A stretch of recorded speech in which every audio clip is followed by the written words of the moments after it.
kuku sing dupa gumelun ngeningken tiasa ngabege kawangku sagung jajan nanging sangat hangikipi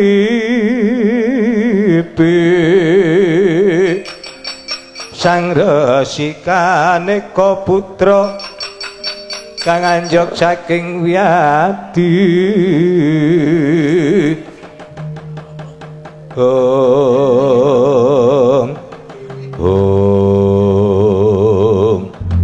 kocap kacaritono tagung ing Amarta Prabu Puntadewa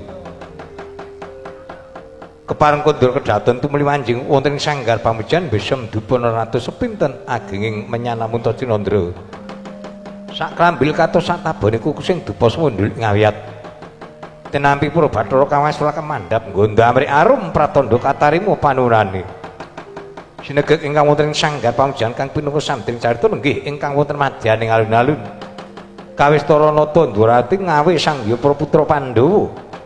Para putra Pandhawa sumer penglawanipun nata Ndwarati pating blarat pating blur ical subosi taling satu galak bidha sadru iki gitu.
Campo prang samya ngedali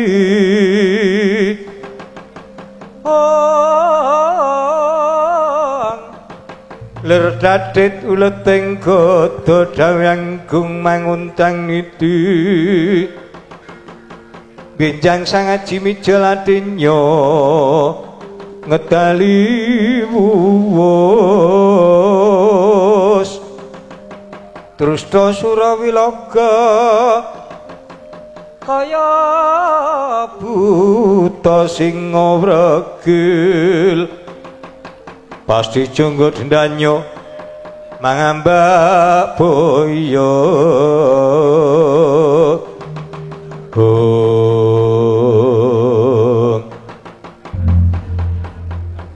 Ewang sukma sasmintaning sun hung sekaring berlanggeng Dimas Werkudara ana apa slideng kakangku aku janji nyawang putra-putramu iki waduh jan kepengin banget satriyane gagah-gagah digdaya kabeh ya kaya ngono kuwi anak-anakku nanging dosa lupute anak-anakmu apa dene mengko dadak tok jempalani anak-anakku kuwi ora dosa ora luput aku jempol anak kuwi pinangka ngudang karo anak contone Gatot tak jotos isih njaluk dijotos meneh tak jotos meneh tak joroke tiba pas pacak gulu ngisen-isenke Antarja kaya dudu anake Werkudara tak antem gelarapan nyuwun pangapunten Rama menika wau kula mboten mangertos bilih pinangka ngudang dhateng putra menawi makaten monggo Rama kula nyuwun dipun kudang malih ora patut ngudang anak dadak dijawuhi karo anak saya wong edan mburi kae njaluk diantem bareng tak antem males Bapak Werkudara tak antem krasa lara ya krasa lara jane anak-anakmu ki ya do lara tak kandhani mung bayar males do rawani rak ngono to ana ngudang anak kok lara dong ngudang anak lanang rak ya nak kontong-kontong dhewe nak manuk-manuk dhewe ngono ngudang anake ngampleng ha sing kleru ki ya Dimas Werkudara ana ngudang putra kok ngantem ora kula nyadung dawuh kula iki nyadung dawuh aku yo nyadung dawuh wae ireng putraku Gatotkaca Antarja Antasena iki mau kang karembuk ana ing Stinggil kejaba bab katentremaning praja menggarake bab sarana-sarana nggone pepundhenmu bangun bangsal Prabaswasa nanging para pepundhenmu sajuga wae klebu Punwa durung ngerteni ana ngendi papan dununge sarana-sarana iku mau kedadak ana tamu Eyang Mudurna tak anggap iku gawe beteng ana negara Ngamarta iki mau wis bebarengan kelawan paman Mustiaki ana madyaning alun-alun mula kang saka iku bisa ngrembug bab sarana-sarana kanggo mbangun bangsal lamun to bisa nyingkirake luwih dhisik eyangmu Pendhita Durna saka Ngamarta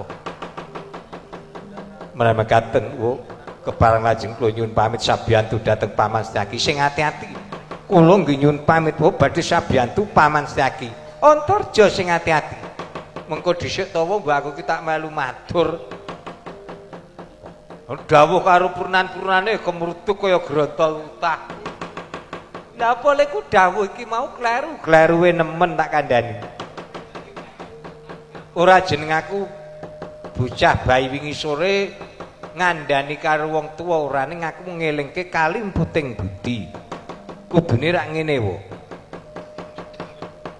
purunan-purunanku Gatotkaca Antarja Antasena ana Stinggil kang karembuk kejaba katentemaning praja bab sarana-sarana kanggo mbangun bangsal sarana-sarana iku mau sebutna apa saranane kanggo mbangun bangsal mengko purunan-purunanmu iki sing do ngerti men ngaku ngerti sing ora ngerti men ora ngaku ora ngerti wis ora disebutke saranane arti-arti kok njur kon ngundurke Yang Durna lah mbok yo disebutke saranane apa mengko iki purunan-purunanmu men padha ngaku rak ngono oh iya ngati lali pun wae rak tenan mula aku ngelingake rak ngono Gatotkaca Antarja Antasena sarana-sarana kanggo mbangun bangsal Prabaswasa sepisan gandhik Malawatu Cani uga gilingan mas banjur kayu jati kang ana palate deket sembur. Banjur wedi Malela.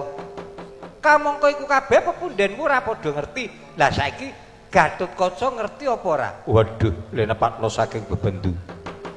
Kula rina pantaring ratu tansah ngambah gegono jagi katentemaning negari Ngamarta. Kula mboten saged matur perkawis menika. Antarja, kula inggih wonten ing pratala dados perkawis lembut-lembut kados ngaten kula mboten saged matur. Lah iki mengkari prunanku Antasena mesti iso matur. Kowe ngerti apa ora nggir sarana-sarana gandhik mawatucani gelingan mas uga wedi Malela kayu jati kang ana palete dikesembur. Ngerti apa ora? Lah upama ngerti ya ora tak omongke waireng. Lho piye to? Lah waireng ki ana Ngamarta ki didhapuk sesepuh supaya gawe pepadang. Ya gampange bab sarana-sarana wae. Kuwi mengko gampang. Sing bakuling ngundurke Eyang Durna. Lah iki sing perlu dirembug. Wis to percaya karo aku, mengko dirembug bab sarana-sarana. Kuwi gampang. Aku wis matur gampang. Nah, iki wis trontong-trontong entuk damar aku. Terus ngrembug Eyang Durna. Ngundurke Eyang Durna iki malah rada angel iki. Sebabe aku gelem ngrembug mundure Eyang Durna. Ning nek mburimu kuwi kon ndisiki lagu. Nek ngrembug Eyang Durna kok mburimu ki sing metegu ning kono. Metegu ki apa? Metegu ki tegese isih nang kono ngono lho. Nek isih metegu nang kono aku gemang ngrembug. Mergo kuwi murite sing ditresnani kuwi. Kondisi lagu. Dimas Werkudara, apa? Kowe kondisi lagu kenar nggo ngrembug anak-anakmu ngrembug mundure Eyang Durna. Wong edian. Wong tuwa kondisi lagu. Wis wong senengane mancai rembuge wong tuwa. Seneng mentahke rembug sing wis dadi upama ora keteken anak kok guwang wingi-wingi. Lah nek tak wangsuli padu iki. Apa Werkudara ki nek ora keteken bapakku ya wis tak dol wingi-wingi. Ha ngono bapakne jar didol. Mau-maune ki piye dadi kaya aku ki. Mau-maune ya nganggo seneng kok njur dadi kaya ngene kok njur kaya gegetunen. Ora patut ana wong tuwa kondisi laku. Ora bisa kucluk ora. Kucluk ya man. Ngdunake kucluk kowe kalau wis apal. Wis saiki ayo do ngrembug Eyang Durna ngono. Nah saiki tak pasrahke Purbawasesa ana anakku Antasena. Dipasrahke kepiye? Ya sakabehe kowe pinangka pangarsaning para putra Pandhawa mengko dhisik. Nek dadi pengarepe para putra Pandhawa aku tak tari karo kakang-kakangku. Kakang Gatotkaca kepiye? Sarjun aku dadi pengarep para putra Pandhawa. Aku milih ditata tinimbang nata. Lah iya. Cetha kuwi. Dadi aku sarujuk lamun Dimas Antasena dadi pengareping para putra Pandhawa. Ya, Kakang Antarja aku ya manut. Wis waireng ya sarujuk aku mak pasrah lawan putra Antasena. Ya wis. Saiki Kakang Gatotkaca mabur dhuwur. Kanggo ngundurke Eyang Durna. Aja pati-pati medun nek durung ana swara Gatotkaca medun.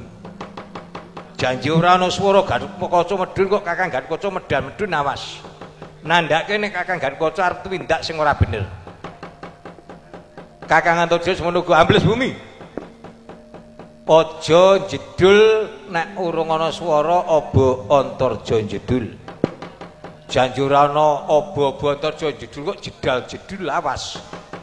Nandhake arep selingkuh kowe. Ora ngarak ngono. Kowe iki kudu patuh nek karo Antasena iki. Ora patuh ora tak kendangi cilaka kowe.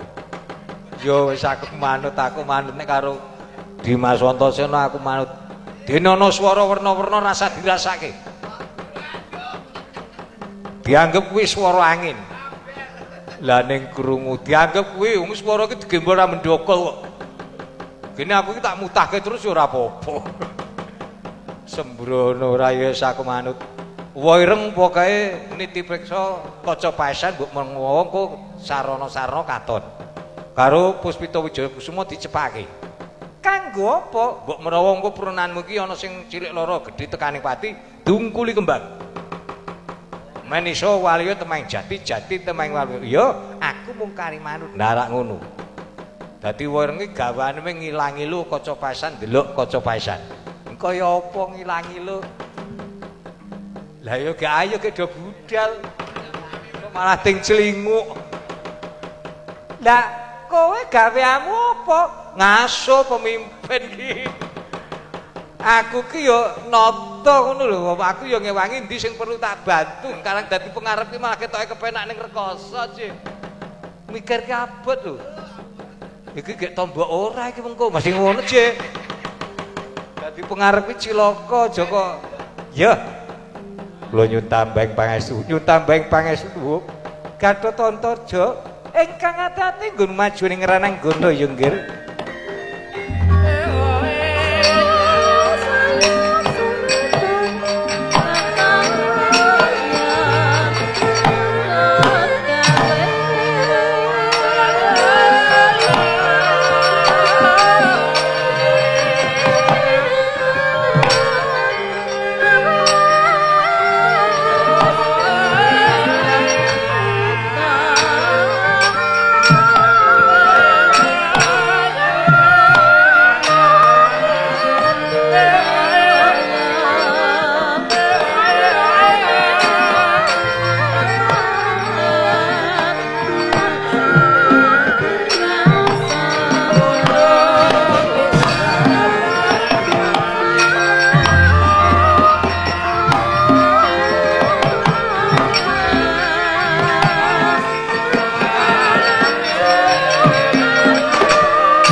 Ana pandhita Agarya Wangsit pindha kumbang ajab ing tawang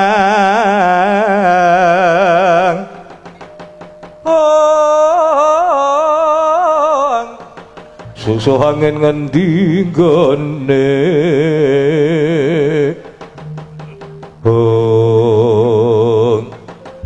Swatama kula paman ketahe bapakmu kok mbungai len juget kekitar kaya ngono itu gawe po ya dipun suni preso paman Kakang Pemban Raharjo Kakang oh iki ati-ati lucu ati-ati syukur bekti kula kunjuk tak tampa Swatama tak tampa kok le jejugitan kekitar angsal damel lho Gandhi Malwatcani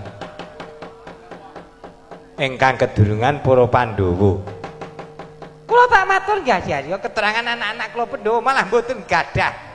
Mboten kedurungan Gandhi Malwatcani. Lah, kok juget-juget. Wah, mboten nyono, Setyaki ingkang darbeni. Lho. Sing duwe Setyaki. Enggak. Setyaki pinuju sowan wonten Ngamarta. Dening anak-anak kula Pandhawa kula takoni dhewe mboten duwe. Setyaki rekutuk maju. Matur bloko menawi gadah gandhik Malwatujani ajeng dicaoske dhateng kula. Menawi ngaten pun angsal damel. Awi enggal kundur kula derekke. Dereng. Lho. Lajeng dicaoske atus gese sampun dipun tampi. Dereng. Le matur setyaki niku le nyaoske nek ten ngalun-alun ngoten. Ketemu ijen padha ijen ngaten niku. Waduh. Swatama kula wawan cepakno bandusa jokno. Kagem menapa sajae lakone bengi iki patine Durna. Kok saged ngendika ngaten Ajarya? Nggih sampean niku sing ora ngerti sanepane bocah enom kok. Upama Setyaki duwe mesti le nyaoske ning setinggil. Seksine akeh. Kula wau nggih pun kandha ngoten niku ngejak ten alun-alun. Mergo alun-alun niku papan sing jembar ngoten. Nek gumbanyaki kobet ngoten. Niki rawurung mengke sampean dijotosi Setyaki. Mengke gak nggih rawurung kok sampean dijotosi Setyaki. Mengke gak nggih rawurung kok. Tama kula Rama. Aku njaluk kowe maju pethukno Setyaki. Kowe dadi badal wakilku. Cadongen gandhik Malwatujani. Mangke gek dijotosi. Paman, lah ya ora wurung. Ane yo mbangane bapakmu ra alu wong kowe. Wis kono maju kono. Tinimbang Kanjeng Rama sing sakit gedhuwung kula ngeman dhateng Kanjeng Rama. Rama kula ginamus tunggal punika. Lah iya apa bapakmu akeh kowe iki. Nyun tambeng pangestu Kanjeng Rama. Sing ati-ati sapa muga-muga etuk menan gandhik Malwatujani. Jajang karakan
Kadya Butulna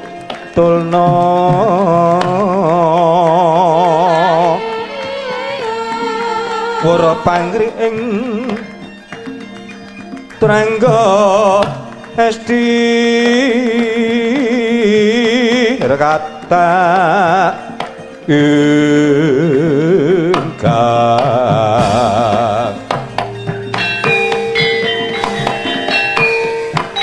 Bojo layu saben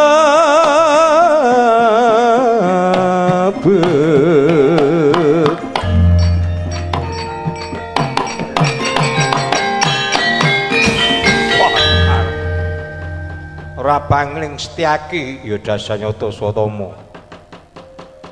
Teka papan kene arep apa? Miturut dawuh Kanjeng Rama,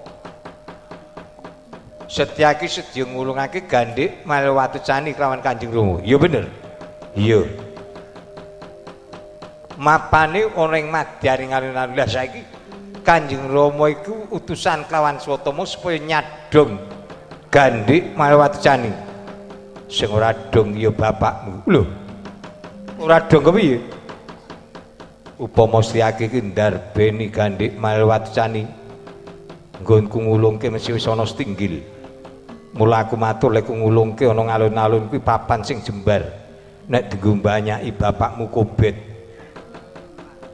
Tegese Gandhike iki ya gegemane Setyaki iki. Janji bapakmu kuat nampani gegemane Setyaki iki. Nandhake nek bapakmu kedurungan kuat kedurungan Gandhik Malewatecani. Barak tenan. Padune kuwi njotosi bapakku. Iya, ndarak tenan. Kaya ora ana anake lanang karepmu arep apa? Aku kang sedya nrenggalangi. Rangkep 10 kaya Swatama aku ora bakal mundur jangkah. Apa? Kabar apa? Leno pangendamu tebak dadamu gladran ku ada maju jebol dalammu.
Ojo dendani parat.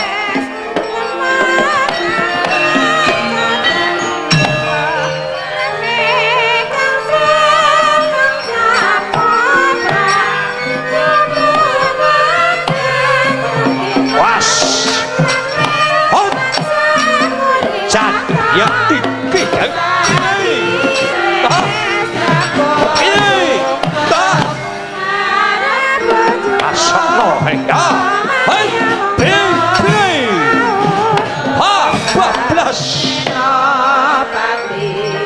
Ora gede apa-apa.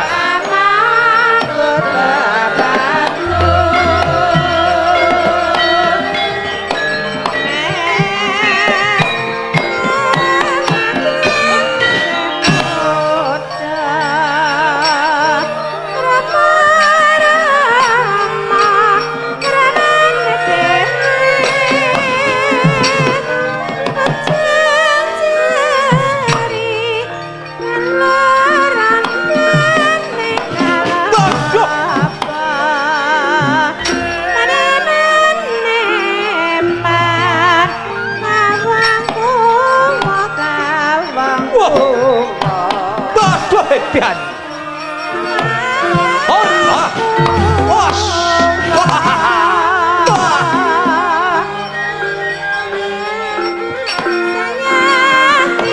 Bahas. Mutiar. Tuh. Wah. Wah. Wah, pian. Lo. Wah. Wah.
kena sing gedhe sing cilik.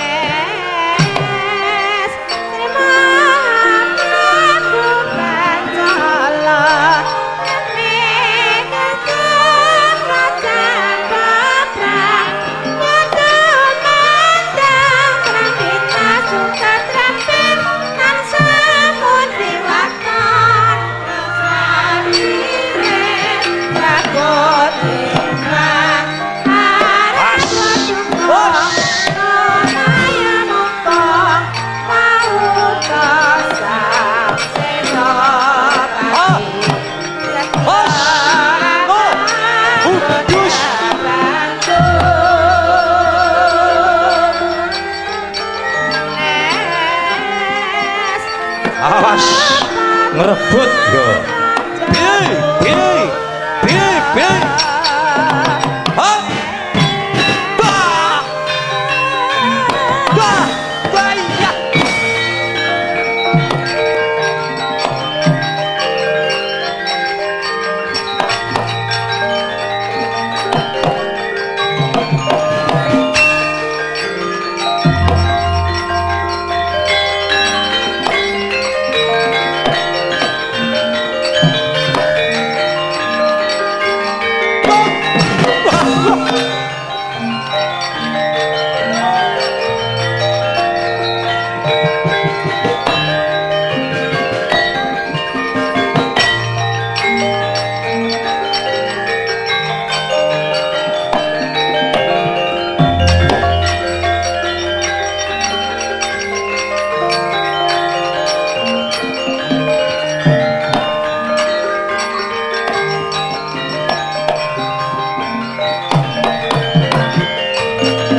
Ya. Mati aku. Aduh, mati aku. Ya nek iso disemayani anake isih cilik-cilik. Sampeyan iki sembrono wong swata iki sambat lara ya. Piye swatama? Leres ngendikanipun Paman Sengkuni. Ingkang boten ngertos sanepa menika nggih Kanjeng Rama. Mila Setyaki badhe nyasaken gandhik malih watu cani wonten madyaning alun-alun papan ingkang jembar. Papan jembar niku nek nggo mbanyaki kobet ngoten niku. Ya bener kuwi. Kula nggih ketok kaya ngungalke dada kula kaya ana anake lanang. Bener. Kelampah kula Pacakara kali Setyaki. Wah, rusane gilani Setyaki. Saya tuwa malah ora suda malah saya wimbuh rusane. Mati aku. Sing kula luputke niku sampeyan. Kok kula kleru? Wong kono-kono diwenehi kadigdayan kok anake ora, lho to. Mbok yo anake iki diwenehi kadigdayan. Nggih, Adi. Lah nggih. Men nggo nandingi Setyaki. Tama, kula Rama maju. Ngakno tutukmu. Tak idoni mengko iduku semprotno karo Setyaki. Oh, si lebur papan tanpa dadi. Maju mrene, tak idoni tutuk semprotno Setyaki. Ana pandhita kali wangsit pindha gombang ngajaping tawang.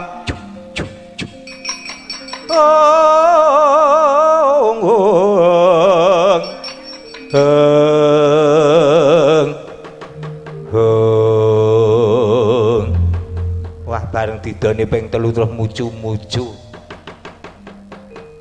Nek kurang didaya iduku tak titipke nang kono sisan apa piye? Aja cing. Akeh penyakite kuwi. Wis ndang maju. Wis kana maju kana.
Tandingmu dudu Dimas Setyaki.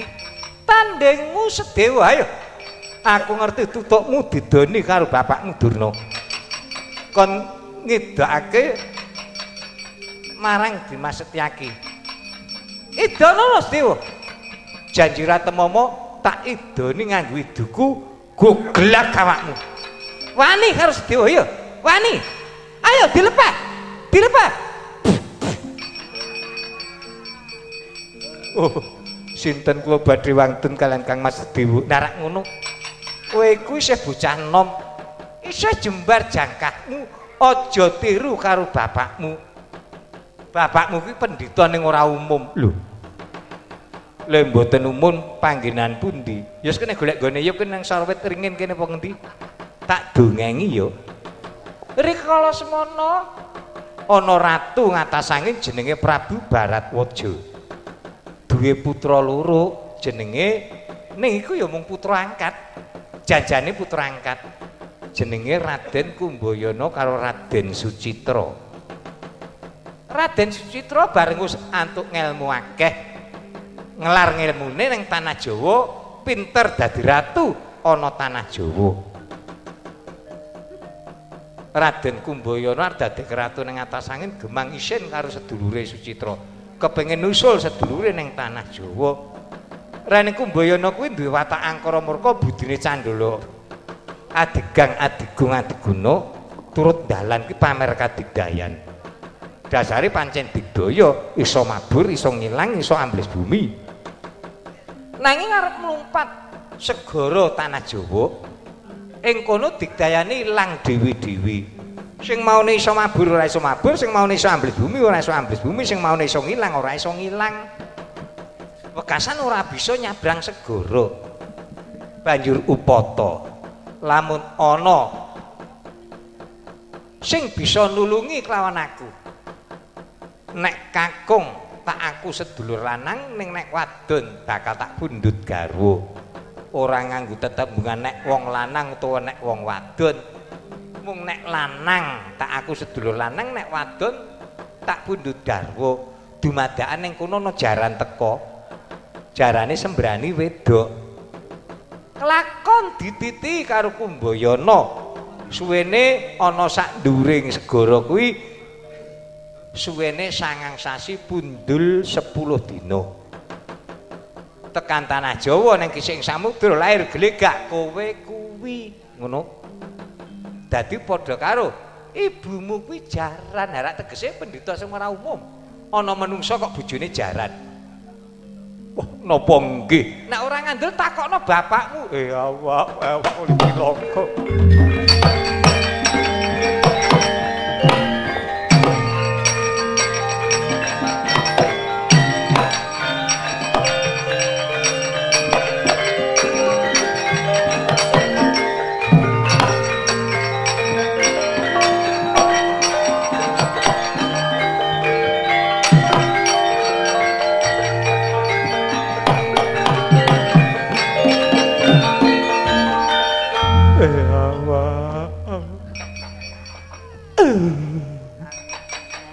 Bocah kok malah nangis iku piye ta iki?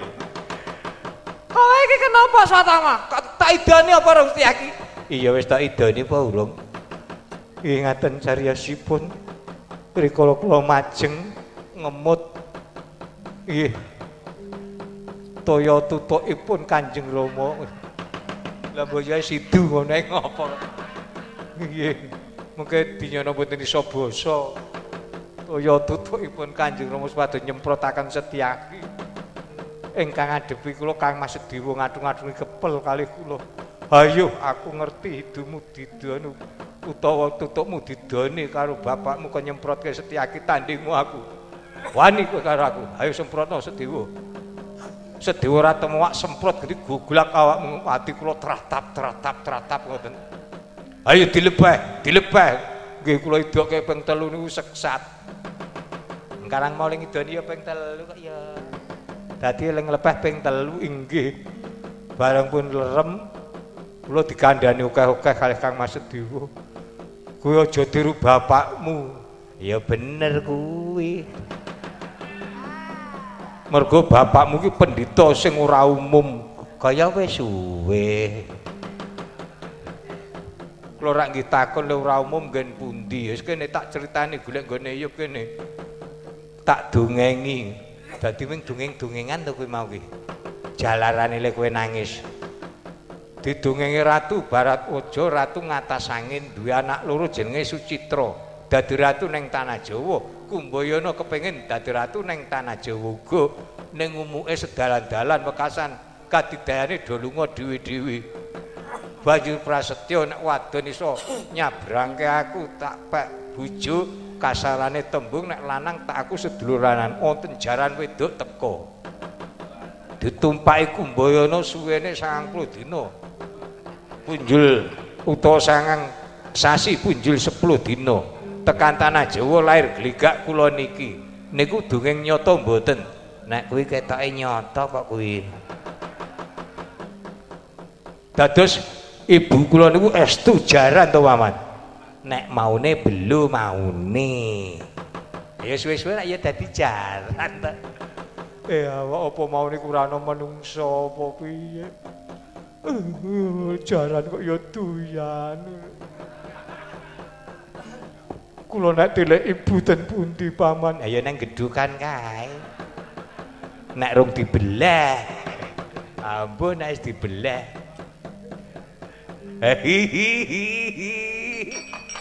Kula kena krungu ya guyu-guyu kepiye ngoten.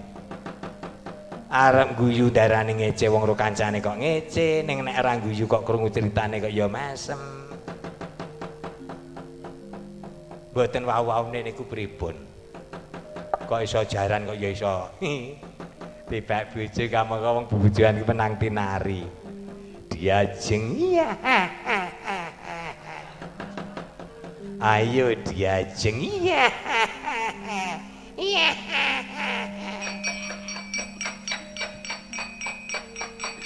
Tuprok tuprok. Tuprok tuprok tuprok. Tuprok tuprok. Tuprok tuprok tuprok. Tuprok ya men tuprok. Sing nglakoni wae meneng wae kok sing ora nglakoni do crigis. Kene rasane ya padha wae. Do crigis. Oh, gawe wirang sira idone dadi awu dening aku.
Aku arep dara. Iya, ora usah nangis. Ora nangis ora itu nangis. Ngopo? Aku dipala karo adhimu Setyaki. Mau le benar meneh gandhik. Gandhik apa? Gandhik ora ana kok gandhik. Aku malah dipala karo Setyaki. Kowe gelem ngewangi aku apa ora? Ngewangi piye? Kudu tegel karo Setyaki paten ana. Ora trimo aku. Nek kowe ngewangi Setyaki, Bantu Setyaki ngelmuku sing tak wanehke kowe tak jupuhi kabeh. Kowe dadi satriya suwung blong ora duwe ngelmu, jenggunak-jenggunu kaya alun. Nek aku ngewangi Durna, kudu tekel mateni Setyaki. Sesuk Jumah Kliwon, tak ubeng-ubengke ning kidul kono. Tak jak prihatin ning kisik ing samudra. Yo, engko tak duduhke sing ngelmu sing apik-apik. Yo, aku mung kare manut. Aku ngewangi Durna bapakku. Ajaren Setyaki nek perlu paten kok patenane Setyaki.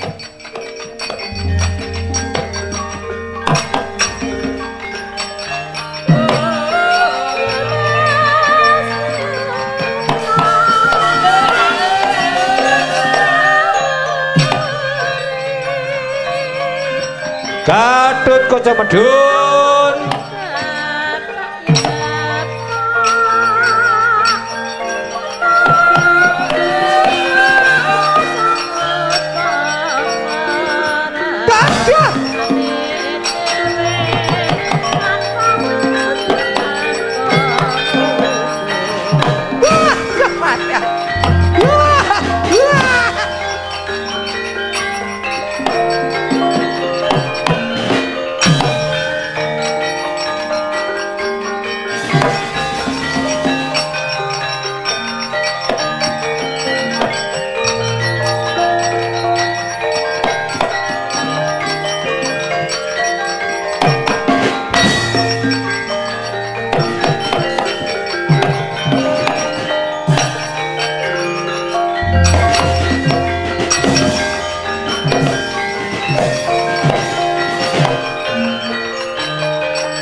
Kepenyak. Waduh, malah kebidak dhewe. Ngeget-geti nibani gegerku. Aduh mataku. Iya. Ora kok aku malah kok penyak dhewe to, Nger. Kok nibani gegerku. Bareng kowe maju aku krungu swara.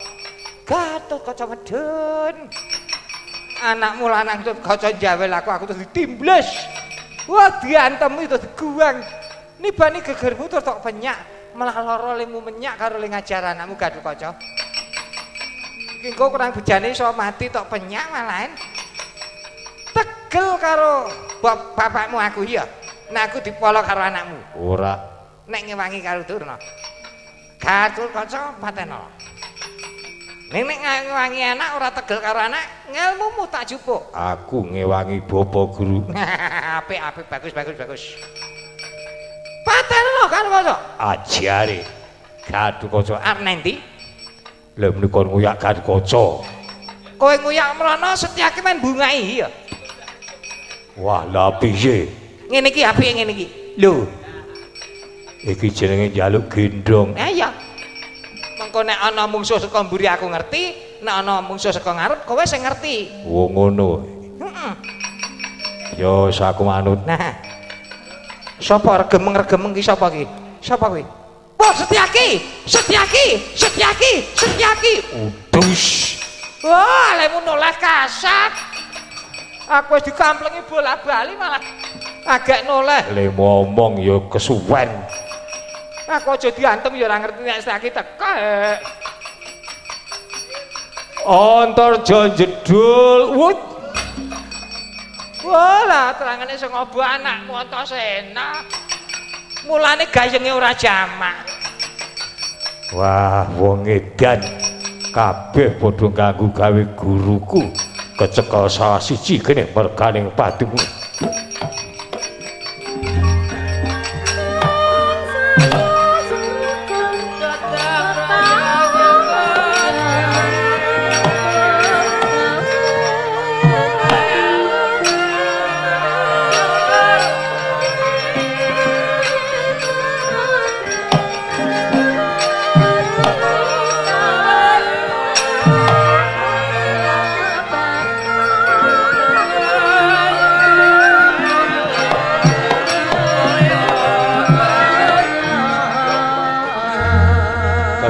Mas Antasena.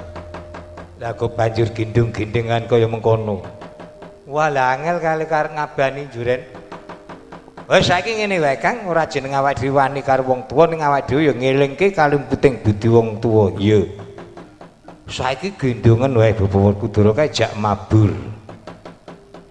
Bapak Werkudara ki lak wedi dhuwur ta wong sing ngunen. Mengko mesti rumangsa mumet buyer. Mengko ditari.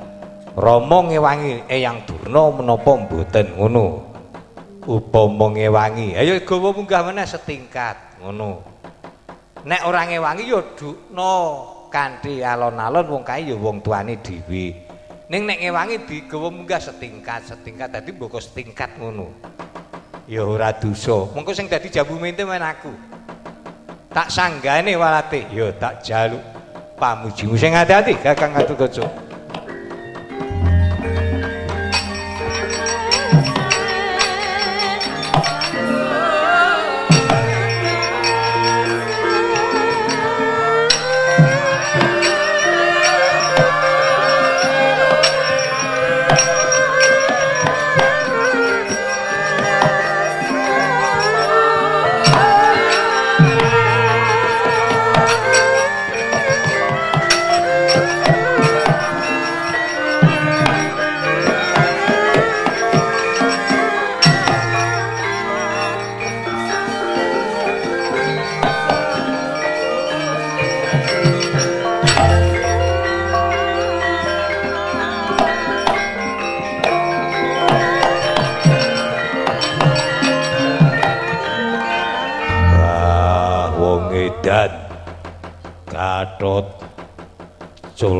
Gatot Culna aku diduke aku wis singunen buyer.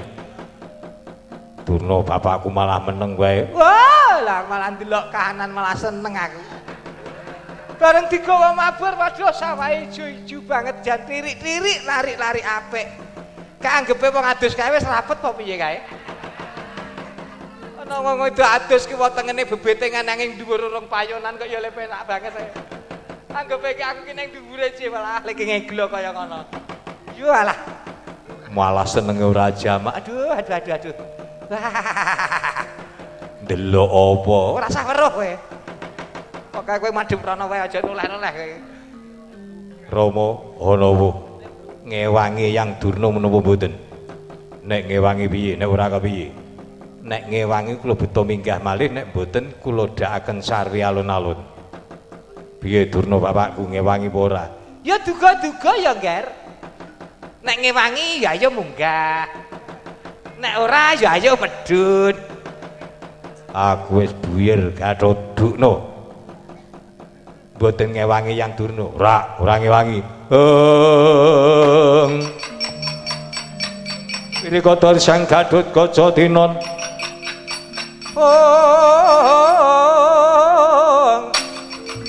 Mapakarga Suta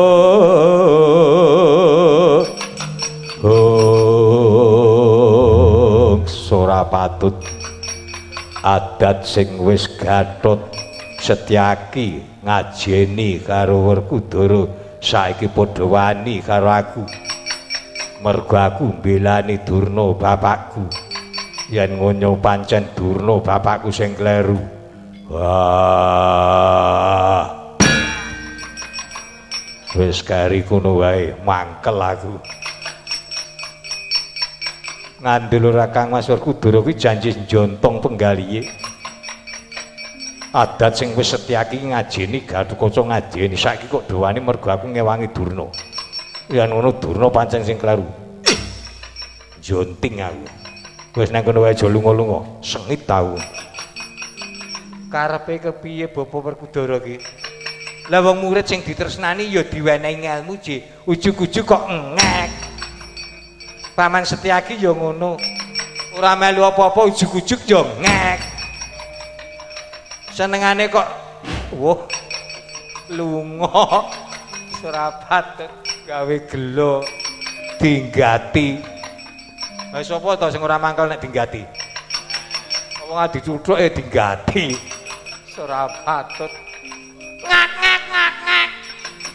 Padake apa ngek-ngek rumangsaku sengit Mula-mula ya bocah koclok. Bocah koclok. Yo anak Werkudara sing koclok ya mung siji kuwi Antasena kuwi. Wah, bocah ora dong bocah koclok ora. Bandem watu aku. Cilaka. Aji Arya keparang tidak meniki Aji Arya. Oh iya.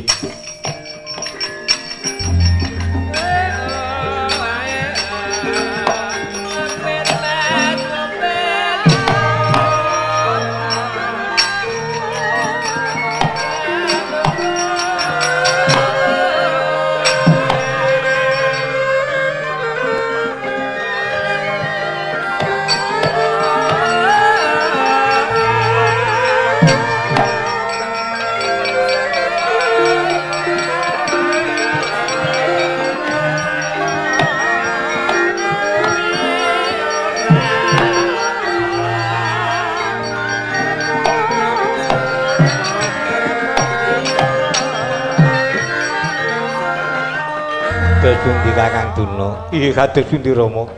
Pun sakniki ngeten mawon cetha anak kula Pandhawa menika mboten ndarbeni gandhik Malawatu Cani. Nggih. Sampeyan kondur wonten negari Ngastina. Matur dhateng Kanggih Prabu Duryudana, kula tetep ngupadi sarana kangge tentrem Ngastina gandhik Malawatu Cani. Oh iya. Lajeng kula ingkang nderekaken Kanjeng Rama Rasa-rasa tototke. Nek tototke malah ngisru-ngisrui. Aku iso dolan dhewe. Wes bapakmu ki aja tok rusuhi ya men. Ning estu rak mboten ajeng napa-napa to. Mboten, pokoke kula ajeng budidaya piyambak. Pun kula tak nyuwun pamit, kula mboten badhe wangsul teng Ngastina menawi dereng beto gandhik Malawatu Cani. Oh nggih. Menawi katen suwang-suwangan Kakang Durna mugi-mugi lebda ing karya Pawanduna.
Hanjra ingkang puspita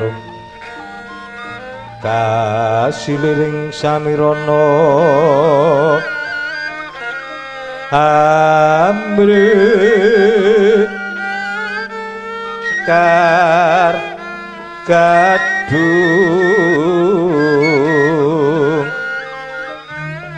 kungas sekar gandanya harum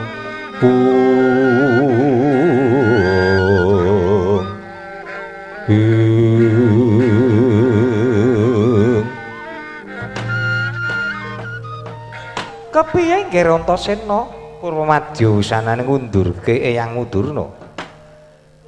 Ya aku tak matur ya pengestune Waireng iki mau Eyang Durna wis bisa ninggalake wewengkon Ngamarta. Bener mengkono Dimas Udara? Ya. Anak nggih Garwa Contorjo bener. Inggih, kalenggan menika Eyang Durna sampun nilar negari Ngamarta. Inggih menika leres. Lah saiki mung kari ngrembug bab sarana-sarana kanggo bangun bangsal. ing ngarep putraku Antasena saguh nanggung. Aku njaluk aturmu kepiye? Ana ngendi nggone ngupaya sarana-sarana kanggo bangun bangsal? Ning upama aku duwe penemu iki mengko padha diagem apa ora? Iya ya nek pancen apik penemune mengko padha diagem marang para pundhir. Aku ngerti papan dununge ning sing upadi dudu aku. Putraku Antasena ki pangarsa utawa pengarep. Mung kari mengko dawuhmu kelawan sapa? Mesti padha digugu genemu. Ya nek dipercaya ngono iki penak wae. Aku tak matur karo Bapa Werkudara. Ya kepiye? Sejatine kayu jati kang ana parete deket Sembur ki ana gandeng cenenge kelawan Bapa Werkudara. Sebabe merga ing kono kang jaga Kang Murba Masisa kayu jati kang ana parete deket Sembur kuwi sedulur isih Kadang Bayu. Ya kuwi Pakde Gajah Situbanda. Ora sedulurmu Kadang Bayu. Bocah kok tamat temen. Ngerti nek Situbanda sedulurku nunggal kegayuhan padha-padha putrane Dewangining Angin ya to. Pukulun Bayu, Bathara Bayu. Ngerti wae kok. Karang wis padha nggawa mustika dewi-dewi. Mustikaning gajah ning Gajah Situbanda. Lamun Bapa Werkudara mustikaning satriya. Iya to, Bayu Mangkurat. Mustikaning kethek ning Siwa Senggana. Kae Bayu Kanetra. Lho, sedulure Bapa Werkudara iki ana 7 cacahe. Kanetra, Gajah Situbanda, terus sing wujud ula Garuda Mahambira, sing ula Naga Kuwera, sing gunung kuwi Gunung Maenaka, sing buta Jajak-Weksa. Ya to? Bocah kok apal temen, apal kaya. Ngodhek Bapa Werkudara lair aku jagong iki. Ora patut bapakne lair kok jagong. Kuwi sing ora dong iki ya kowe kuwi kok. Lah ya nek ku ngerti mergo nyateti buku cerita kuwi kok jur dolan malah guman-gumun ngerti kulino maca. Lah kuwi tak suwun mengko Bapa Werkudara ning padha-padha kadang kuwi sing iso gayuh mung Bapa Werkudara. Berpekono gua sing omanangleng. Temonana Siwa Gajah Situbanda. Nyuwuna mengko mesti diulungake. Mung kari gandhik Malawatucani kelawan gilingan mas. Iku dunuhe nang ngendi? Kuwi pokoke takon munggah ning kayangan. Ngono. Mesti ketemu mengko. Sing gayuh hae Paman Janaka. Paman Arjuna mengko ngampirana Semar sak anake munggah kayangan. Mengko nek kaki dewa mundur prisa arep apa Janaka nyuwun tumurune gandhik Malawatucani karo gilingan mas. Sik akon sapa Antasena. Mengko rak para dewa rak yonya. Mergo dewa ku nek krungu jenengku mumet kabeh ngono. Ya aku mung kali manut dadi aku ngampiri Kakang Semar sak anake. Kantinen wa Semar sak anake ya aku mung kali manut. Sing kari Wedi Malela to. Wedi Malela Kakang Antarja. Kowe njujuga kisik Kidul, Samudra Kidul. Ning ora Samudra Kidul sik kono kae udu lho. Pokoke nurta Segara Kidul ki ngulon terus turut kisik. Mengko ora ana kendhung jenenge Kedhung Candramuka. Ning kono ana sing jaga baya putih jenenge Sayung Sari. Kuwi sing wasani Wedi Malela. Ya saku kari manut. Nek ora dulungke pokoke Durudha Peksa. Aku mesthake menang Kakang Antarja. Ya saku kari manut. Dadi aku nurut kisik Segara Kidul. Ya. Ora kena mampir-mampir. Kudu mlaku terus. Ya saku kari manut. Kakang Garukaca kaya adat saben jaga katentemaning negara Ngamarta. Waireng pokoke nenuwun marang putra kang akar jagat ngantri marang Waji Puntadewa. Ya aku mung kari manut. Wes gedhe budal. Aku njaluk pamit jeneng kakangku. Kula nyuwun pamit kula Prabu. Dimas Werkudara, Dimas Arjuna kang padha ngati-ati. Kula nyuwun pamit. Ya Antarja kang ati-ati muga-muga lebeng karya ya nggih.